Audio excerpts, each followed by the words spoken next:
সাংবাদিক বন্ধুদের আমরা প্রদেশ কংগ্রেসের পক্ষ থেকে শুভেচ্ছা অভিনন্দন জ্ঞাপন করছি। সকলেই অবগত আছেন, আজ আমাদের রাজ্যে অত্যন্ত গুরুত্বপূর্ণ টিটিএডিসি নির্বাচন। সেই নির্বাচন প্রক্রিয়া ভোটদানের প্রক্রিয়া প্রায় সম্পন্ন হওয়ার পথে। যতটুকু খবর, এখনো কয়েকটা বুথে নানা কারণে ভোট প্রক্রিয়া সম্পন্ন করা যায়নি, চলছে। আমরা প্রথমে এই এডিসি এলাকার আদিবাসী আদিবাসী সকলকে এবং নির্বাচক মণ্ডলীকে আমরা দলের তরফ থেকে অভিনন্দন জানাচ্ছি, শুভেচ্ছা জানাচ্ছি। সাথে আমরা যে বিষয়টা বলতে চাই, আমাদের বলতে কোনো দ্বিধা নেই যে দীর্ঘ সময় প্রদেশ কংগ্রেস এ রাজ্যে আদিবাসী এলাকায় একটা সময় পর্যন্ত আদিবাসীদের বিভিন্ন আঞ্চলিক দলের উপর নির্ভর করে আমাদের চলতে হয়েছিল নানা কারণে। এতে ওই দলগুলি কার্যকলাপের দায় আমাদেরও নিতে হয়েছে। অন্যদিকে এই রাজ্যে আদিবাসী কল্যাণে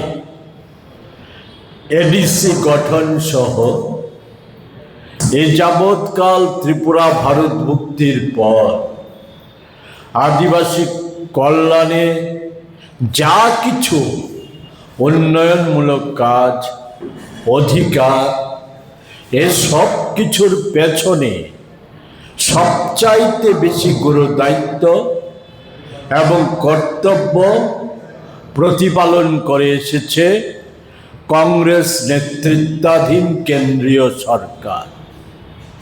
বিশেষভাবে উল্লেখ্য শ্রীমতী ইন্দিরা গান্ধীর কথা। 80 সালের জুনের ভাতৃঘাতী দাঙ্গা, স্বল্প সময়ে দমন, শান্তি পুনঃপ্রতিষ্ঠা এবং রাজ্য পুনর্গঠন, বিশেষত আদিবাসী অঞ্চল পুনর্গঠনে ওনার অকৃত্রিম সহায়তা সমস্ত দিক থেকে, প্রশাসনিক থেকে শুরু করে আর্থিক, রাজনৈতিক সমস্ত দিক থেকে যে সহায়তা, এ রাজ্যবাসী ভুলার নয়। সাথে আছে এই ষষ্ঠ তফসিলে এডিসি গঠনের অনুমোদন, সংবিধানকে সংশোধন করে। কিন্তু দুর্ভাগ্যের ওই যেটা বললাম যে ওই সমস্ত দলগুলির দায়ভার আমরা নিয়ে আমাদের বহন করতে হয়েছে। কিন্তু এই যে কৃতিত্ব জাতীয় কংগ্রেস দলের, এর সুফল আমরা প্রদেশ কংগ্রেস কুড়াতে পারিনি। এর একটা ছোট্ট উদাহরণ, আমি বেশি সময় নেব না আজকে। উদাহরণ হচ্ছে 21 সালের এডিসি নির্বাচনে আমরা এককভাবে 28টা আসনে আমরা প্রার্থী দিয়েছিলাম। আপনাদের নিশ্চয়ই স্মরণে থাকার কথা, আমরা কতটা প্রচার কার্য সম্পন্ন করতে পেরেছিলাম। আমাদের 28টা আসনে প্রাপ্ত ভোটের সংখ্যা ছিল 16,242। পার্সেন্টেজের দিক থেকে 2.24%। এবারকার ভোটে আপনারা জানেন, আমরা ত্রিপুরা প্রদেশ কংগ্রেস, গণমঞ্চ এবং ত্রিপুরা পিপলস পার্টি এই তিন দল যুক্তভাবে আমরা যেমন ধর্মনগর উপনির্বাচনে লড়াই করেছি, তেমনি আমরা এডিসিতেও আমরা যুক্তভাবে লড়াই করেছি। আমরা একটা বার্তা, নতুন বার্তা আমরা আদিবাসীদের ঘরে ঘরে পৌঁছানোর আমরা চেষ্টা করেছি। আমরা দুটো আলাদা কর্মসূচি, নির্বাচনকে সামনে রেখে আমরা দুটো আলাদা আমাদের কর্ম প্রকল্প আমরা রাজ্যবাসীর কাছে, বিশেষত আদিবাসী জনগোষ্ঠীর কাছে আমরা তুলে ধরেছি। এ দুটোকেই আমরা আদিবাসী অঞ্চলে আমাদের শক্তি সামর্থ্য অনুযায়ী প্রচারের চেষ্টা করেছি। জানেন আপনারা, এগুলি পুনরুল্লেখ করতে চাই না। শাসক জোটের কাজিয়ার ফলে স্বাভাবিক প্রচার কার্য চালানোটা একেবারেই অসম্ভব ছিল।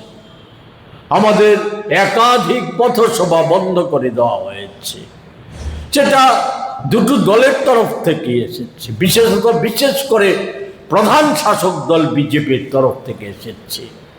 ফলে স্বাভাবিক আমরা প্রচার কার্য আমরা সেভাবে করতে পারিনি। আমাদের এই দুটো দল, এদের কাছে অর্থের প্রাচুর্য মারাত্মক রকমভাবে বেড়ে গেছে। এর মূল সোর্সটা হচ্ছে দুটো দলের কাছে হচ্ছে সরকারি অর্থ। একটা দল, প্রধান দল, সরকারে থাকার সুবাদে, কেন্দ্র এবং রাজ্যে সরকারে থাকার সুবাদে সরকারি উন্নয়নমূলক প্রকল্পের সব ক্ষেত্রে বলা যায় সেখানে প্রকল্পগুলির অর্থে ভাগ বসাচ্ছে, লুট করে নিয়ে যাচ্ছে। অপর দল এডিসিকে লুটের খনিতে পরিণত করেছে। এগুলি আমাদের কথা না, সরকারের শরিক সর্বোচ্চ নেতা থেকে মুখ্যমন্ত্রী, বিভিন্ন দপ্তরের মন্ত্রী,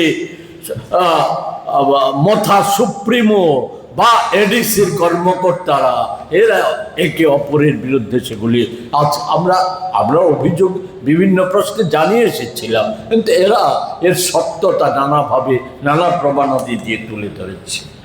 এর মধ্যেও একটা প্রতিকূল পরিবেশে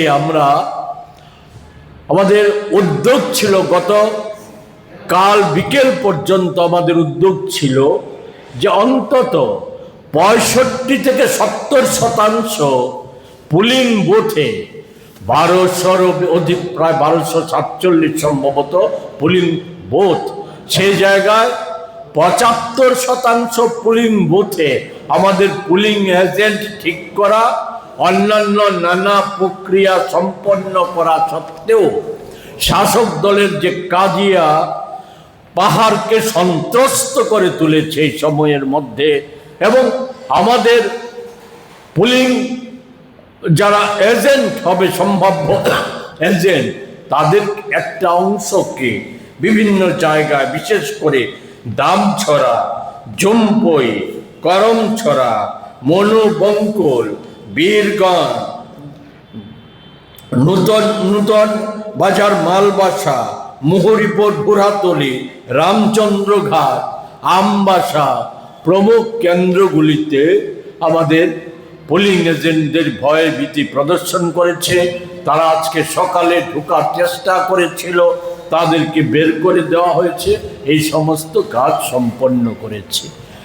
এরপরেও আমাদের বিশ্বাস যে এই বিশেষ করে গত এডিসি নির্বাচনের পর আর 23 সালের বিধানসভা নির্বাচনের পর আদিবাসী জনগোষ্ঠীর সরল প্রাণ যুবক, তরুণ বা অন্যান্য অংশের মানুষের মধ্যে যে মোহ ভঙ্গ হতে শুরু করেছে দুটো দল সম্পর্কে, চরম আদিবাসী বিদ্বেষী বিজেপি আর আদিবাসীদের সাথে প্রতারণা করা মথা, এই দুটো দল সম্পর্কেই প্রধানত যে মানুষের মোহমুক্তি ঘটতে শুরু করেছে।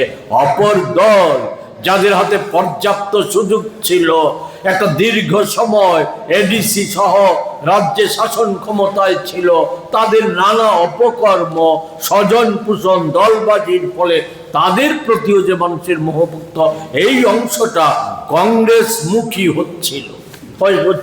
এই প্রবণতা আমরা ভোটের আগের দিন গতকালকেও কিছু কিছু এলাকা থেকে যারা মথা বিজেপি